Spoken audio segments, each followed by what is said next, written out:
अमृतसर के स्वर्ण मंदिर में श्री गुरु ग्रंथ साहिब की बेअदबी करने की कोशिश करने वाले युवक की पीट कर हत्या कर दी गई। युवक की अब तक पहचान नहीं हो सकी। हालांकि पंजाब के मुख्यमंत्री चरणजीत सिंह चन्नी ने इस मामले की जांच के आदेश दे दिए हैं। पंजाब पुलिस ने आईपीसी की धारा 307, 295 ए के तहत केस दर्ज कर लिया है।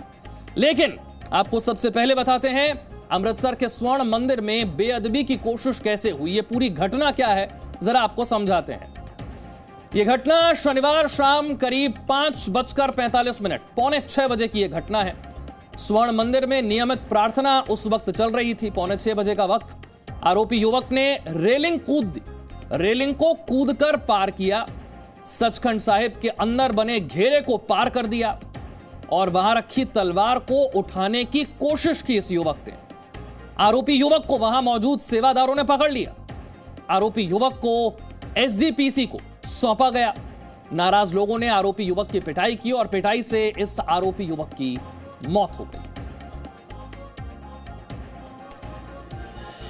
तो स्वर्ण मंदिर में गुरु ग्रंथ साहिब की बेअदबी से जुड़ा हुआ यह मामला, आरोपी की पीट कर हत्या कर दी गई। मुख्यमंत्री ने जांच के आदेश दे दिए हैं।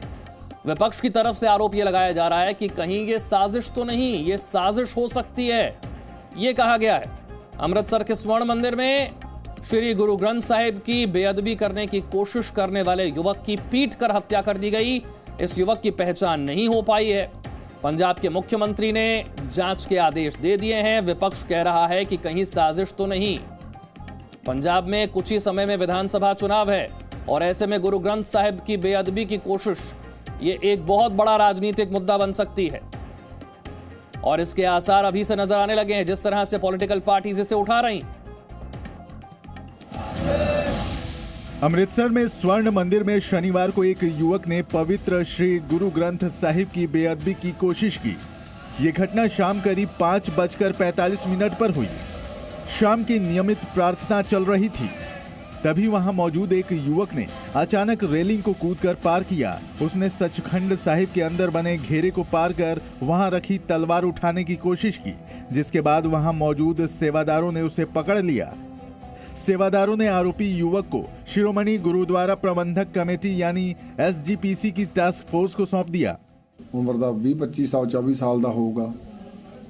ਇਹ ਸਿਰ ਤੇ ਪਟਕਾ ਬੰਨਿਆ ਪੀਲਾ ਕੇਸਰੀ, ਬਿਜਲੀ ਦੀ ਤਰ੍ਹਾਂ ਜੰਗਲਾ ਟੱਪਿਆ ਔਰ ਜੰਗਲਾ ਟੱਪਦੇ ਨੇ ਸ੍ਰੀ ਸਾਹਿਬ ਜਿਹੜੀ ਸੀ ਉਹ ਚੱਕ ਲਈ ਉੱਥੋਂ। बताया जाता है कि बेअदबी की कोशिश से गुस्साए लोगों ने आरोपी युवक की पिटाई की, जिससे उसकी मौत हो गई। पुलिस के मुताबिक बेअदबी की कोशिश करने वाले युवक की उम्र 24 से 25 साल थी। उसकी पहचान नहीं हो सकी है। शिरोमणि गुरुद्वारा प्रबंधक समिति ने इस घटना के पीछे साजिश की आशंका जताई है। पंजाब के मुख्यमंत्री चरणजीत सिंह चन्नी ने गुरु ग्रंथ साहिब की बेअदबी की कोशिश की निंदा की है। उन्होंने पुलिस को आदेश दिया है कि इस घटना की पूरी जांच की जाए, ताकि इसके पीछे का मकसद और असली साजिशकर्ता का पता लगाया जा सके। सवाल है कि आखिर इस युवक ने श्री गुरु ग्रंथ साहिब की बेअदबी की कोशिश क्यों की, उसका मकसद क्या था? इन सवालों का जवाब जांच के बाद ही मिल पाएगा। ब्यूरो रिपोर्ट, जी मीडिया। तो पंजाब में बहुत कम वक्त है विधानसभा चुनाव में, 3 महीने के अंदर विधानसभा के चुनाव हैं और ऐसे में गुरु ग्रंथ साहिब की बेअदबी की कोशिश, ये एक बड़ा राजनीतिक मुद्दा बन सकती है।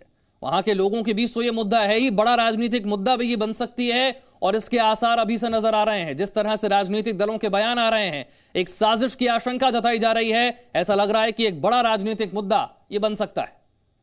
घटना दरबार साहब, श्री दरबार साहब अमृतसर हुई है, ਉਹਦੇ ਤੇ ਜਿੰਨਾ ਵੀ ਦੁੱਖ ਪ੍ਰਗਟ ਕਰੋ ਥੋੜਾ ਹੈ। ਇਹ ਹੁਣ ਕੌਮ ਸਹਾਰ ਨਹੀਂ ਸਕਦੀ ਏਡੀ ਵੱਡੀ ਬੇਇੱਜ਼ਤੀ, ਏਡੀ ਬੇਅਦਬੀ, ਔਰ ਇਹਦੇ 'ਚ ਇਹਦੀ ਬੜੀ ਕੋਈ ਵੱਡੀ ਸਾਜ਼ਿਸ਼ ਹੋ ਸਕਦੀ ਹੈ ਤੇ ਇਹ ਸਾਜ਼ਿਸ਼ ਨੂੰ ਬੇਨਕਾਬ ਕਰਨਾ ਬਹੁਤ ਜ਼ਰੂਰੀ ਹੈ। ਸ਼੍ਰੀ ਹਰਮੰਦਰ ਸਾਹਿਬ ਵਿਖੇ ਬੇਅਦਬੀ ਦੀ ਘਟਨਾ ਹੋਣਾ ਬਹੁਤ मंदभागा, बहुत दुखदायक है, बहुत पीड़ादायक है और इस घटना का ਪੰਜਾਬ ਦੇ ਵਿੱਚ ਹੋਣ ਵਾਲੇ ਇਲੈਕਸ਼ਨਾਂ ਤੋਂ ਤੁਰੰਤ ਪਹਿਲਾਂ ਹੋਣ ਤੋਂ ਕਿਸੇ राजनीतिक साजिश वाल इशारा जाता है। ये एक पवित्र स्थान है, इसके पीछे बहुत बड़ी कोई साजिश है। कौन इसके पीछे है, क्यों ये सब कुछ किया जा रहा है? 2 दिन पहले भी सरोवर के अंदर गुटके पाए गए। मैंने अभी देश के गृह मंत्री श्री अमित शाह जी से बात की, उन्होंने भी जाहिर इसकी चिंता प्रगटाई, दुख जताया इसके ऊपर। उसके ऊपर उन्होंने यह भी इंश्योर किया कि जो भी इस पड़ताल के लिए हमारी सरकार की तरफ से जरूरत होगी, जिस तरह की श्रोमणी कमेटी को हमारे साथ की जरूरत होगी, हम हर तरीके से इसके साथ खड़े हैं और ऐसे लोगों को बेनकाब किया जाए, ये आज देश के लिए जरूरी है। मेरे 2 सहयोगी इस वक्त मेरे साथ हैं। अमृतसर से मेरे साथ अमित भारद्वाज जुड़ रहे हैं, रविंदर सिंह रॉबिन में मेरे साथ हैं। क्यों राजनीतिक दलों को इसमें साजिश नजर आती है? विधानसभा चुनाव पर इसका असर क्या होगा, ये रविंदर से समझेंगे, लेकिन पहले जरा अमित पूरी घटना समझा दीजिए कि हुआ क्या। देखिए, अभी जो इनपुट्स निकल के आ रहे हैं और जो सोर्सेज भी बता रहे हैं कि 7 दिन से ये शख्स ट्राई कर रहा था। इसके कई और जगह के वीडियो भी अभी मिले हैं। ये हमारे सोर्सेज बता रहे हैं कि 7 दिन से ये शख्स जो है वो घुसने की कोशिश कर रहा था। कल अचानक क्या होता है कि ये दर्शन के लिए आता है और अचानक से जो है कूद कर वो पवित्र गुरु ग्रंथ साहिब की तरफ जाता है, वहां तलवार उठाने की कोशिश करता है और कत्ल करने की कोशिश करता है, ऐसा आरोप है।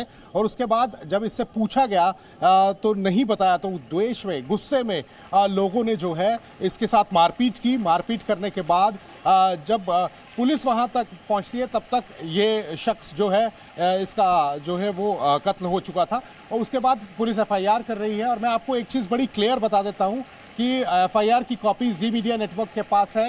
बेअदबी को लेकर और गुरु ग्रंथ साहब पर जो अटैक किया गया उसको लेकर जो है FIR दर्ज की जा चुकी है। इसकी डिटेल अभी तक नहीं मिली है। मैं आपको बता दूं कि सरहदी इलाका और सरहद में इस समय सरहदी इलाकों में पंजाब के वो तनाव है और इसका पूरा इसीलिए कारण यही बताया जा रहा है कि यहाँ पूरी राजनीति हो रही है क्योंकि पंजाब में चुनाव है। तो अब ये पूरी चीजें कैसे निकल के आती है, अभी इन्वेस्टिगेशन जो है वो उस पर। ठीक, अमित मैं आपके पास आऊंगा। घटना क्या थी आपने समझा दिया। अब मैं जरा रविंदर से ये समझता हूं कि राजनीतिक दलों को इसमें साजिश की आशंका क्यों लग रही है। रविंदर।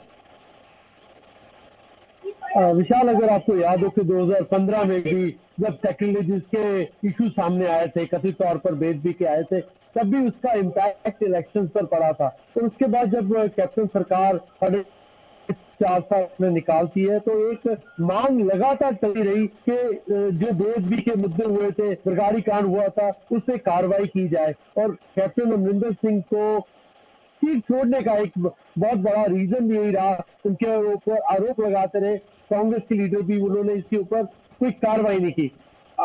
उसका इम्पैक्ट नजर आता था आने वाले इलेक्शन में भी। हालांकि किसान मुद्दा तब लगता था कि नंबर 1 पे ये एक मुद्दा होगा, लेकिन वो वापस होने के बाद इसके बाद दोबारा से सेक्युलरिस्ट के मुद्दों पर कार्रवाई की मांग उठाई जा रही थी। DGP नए लगाए गए थे। ये इलेक्शन का एक मुद्दा था जो पहले सेक्युलरिस्ट के इश्यूज थे, लेकिन इस बार ये जो कल हरमंदिर साहिब में जिस तरह से घटना हुई है, इसको लेकर ज्यादातर आप इमीडिएटली देखें जो रिएक्शन आए थे, इमीडिएटली वो श्रोमणी अकाली दल के थे, ज्यादातर उनके लीडर्स के थे और वो सीधा इस पे आशंका जतला रहे थे। और उन्होंने कहीं ना कहीं पे कांग्रेस गवर्नमेंट को अलेज भी किया था कई जगह पे कि सेक्रेटरीज के जो पहले केसेस है उस पर कांग्रेस गवर्नमेंट ने कोई काम नहीं किया, उस पर किसी को सजा नहीं दी, इसलिए ये वारदातें बढ़ रही हैं। हालांकि अब चन्नी सरकार का भी इस पे बयान आ गया है और वो भी इस पे कह रहे हैं कि जल्द से जल्द कार्रवाई करेंगे, इसको ढूंढेंगे। पुलिस ने अब तक की 33 फुटेजेस डिफरेंट लोकेशंस पे निकाली है, आइडेंटिफाई करने की कोशिश कर रहे हैं। इसको भी टाइम लगेगा जो इसकी जांच को, लेकिन पॉलिटिकल पार्टी इसमें इसकी राजनीतिकरण करने में कोई संकोच नहीं करेगी, क्योंकि इसमें शिरोमणि अकाली दल वो अपने आप को एक पंथक पार्टी बताता है, वो अपने को कस्टोडियन। जी विशाल जी, मैं आपसे जानना चाह रहा हूं कि SGPC के हवाले इस मामले को आगे किया गया था, SGPC की तरफ से कहा किया गया। अमित थोड़ी देर पहले FIR का जिक्र कर रहे थे, उनसे मैं FIR समझूंगा, लेकिन SGPC की तरफ से कोई बयान आया क्या? शिरोमणि गुरुद्वारा प्रबंधक कमेटी ने कल ही बयान दे दिए थे, जो उनके हरजिंदर सिंह धामी उनके प्रेसिडेंट है, कल उनके बयान आ गए थे। आज उसके ऊपर नई वो जो हम अभी थोड़ी देर पहले ZTV ने उनके बयानों को दिखाया भी था, लेकिन शिरोमणि कमेटी भी इस पे अपने एतराज ये जतला रही है कि कहीं ना कहीं पे चूक गवर्नमेंट की तरफ से भी होती है जब कोई एक्शन नहीं लिया जाता। वो एलिगेशन जो आरोप लगा रहे हैं वो सरकार पे लगा रहे हैं कि सरकार ने पहले ऐसे नहीं किया। हालांकि कहीं ना कहीं वो इस बात को भी जस्टिफाई कर रहे हैं कि जो श्रद्धालु थे उनके सेंटीमेंट्स हाई थे और जिस तरीके से कार्रवाई करके जो आरोपी थी उसकी मृत्यु हो गई तो उसको भी वो कहीं ना कहीं पे जस्टिफाई कर रहे थे। एफआईआर जो की गई है तो 295 और 305, 295 ए और 395 धारा लगाई गई है उसके ऊपर, लेकिन अभी तक कोई आइडेंटिफिकेशन नहीं हुई है कि वो लड़का कौन था। आपने एफआईआर और आइडेंटिफिकेशन की बात की जिसका जिक्र थोड़ी देर पहले अमित कर रहे थे। मैं पूरी डिटेल्स एफआईआर की क्या है जरा समझ लेता हूं अमित से। अमित बताइए क्या डिटेल्स हैं और इस शख्स की पहचान क्यों नहीं हो पाई? देखिए बेसिकली मैं आपको बता दूं कि एफआईआर की पूरी कॉपी मेरे पास है, पंजाबी में है। मैं पूरी पढ़ के भी अगर आप कहेंगे तो सुना दूंगा, क्योंकि ये जो एसओ हैं उनके द्वारा जो सुच्चा सिंह है वो पूरी चीज़ें इसमें जो है बाकायदा बता रहे हैं। और ये जो एफआईआर है इसको मैं समझा देता हूं कि बेअदबी की जो धारा है वो लगाई गई है, गुरु ग्रंथ साहब जो है उसके कत्ल की वो धारा इसमें लगाई गई है। तो ये अभी आइडेंटिफिकेशन और जो लोगों ने उसको पकड़ा वहाँ पर पहले ये बताया गया था कि जब उसको उससे पूछा गया तो वो कुछ भी जो है वो बताने के लिए रेडी नहीं था, ना तो वो कुछ बोल रहा था, क्योंकि एकदम इमीडिएटली उसने ये हरकत की। और जब सेवादार वहाँ पर थे एसजीपीसी के, उनको उठा के ले गए तो पहले वो पूछना ही चाह रहे थे, लेकिन वहाँ गुस्सा ज़्यादा बढ़ गया और उसका कत्ल हो गया उसी बात पे। तो जब तक पुलिस पहुंची तो वो जो शख्स है जिसकी पहचान अभी होनी है, हालांकि कई एंगल्स निकल के आ रहे हैं। मैं आपको बता दूं कि हमारे सोर्सेज बोल रहे हैं कि ये सरहदी इलाका है, हो सकता है कि सरहद के पार से जो है ये हरकत की गई हो, इसको हायर किया गया हो, क्योंकि बड़ा ट्रेंड जो है वो ये शख्स लग रहा है, क्योंकि बड़े ही कामली ये वहां गया, बड़े पीसफुली वहां गया और एकदम से एक्शन मोड में आ गया। तो ये पूरी ट्रेनिंग इसकी हुई होगी। देखिए तरह तरह की आशंकाएं हैं जैसा कि आप जिक्र भी कर रहे हैं, लेकिन एफआईआर हो गई है, एफआईआर हो गई है, मुख्यमंत्री ने जांच की बात कह दी है, विपक्ष इसमें साजिश की आशंका को जता रहा है। बहुत बहुत शुक्रिया रविंदर। आप presenting B News app available on Google Play and App Store. Download it now.